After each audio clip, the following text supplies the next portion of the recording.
Look আমার প্রচন্ড পছন্দ হয়েছে এবং যারা যারা এসেছেন এখানে তাদের প্রচন্ড পছন্দ হয়েছে। সুমি আর তানিয়া এবং স্টাইলিং করে সাজিয়েছে, costume পরিয়েছে, sari পরিয়েছে Rahul.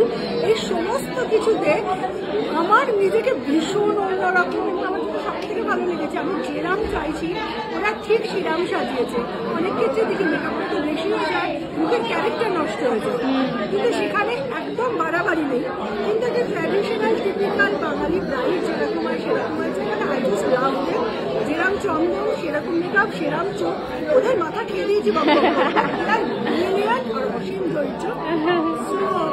I just love them and I just love to work with them. We love you too. Thank you. তারপর বলো শুট থেকে এই জার্নিটা কেমন লাগছে?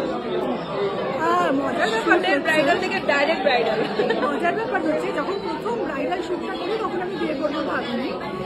আর আমার নিজের মনে হয়েছিল ব্রাইড হলে এখন এত ওয়েস্টার্ন লুকে দেখে আমি নিজেকে বুঝবো, আমার হয়েছিল ব্রাইড হলে কি লাগবে একটা মেলামেলা থাকা। তারপরে সেই লুকটা যখন হলো সবাই প্রচন্ড পছন্দ করে।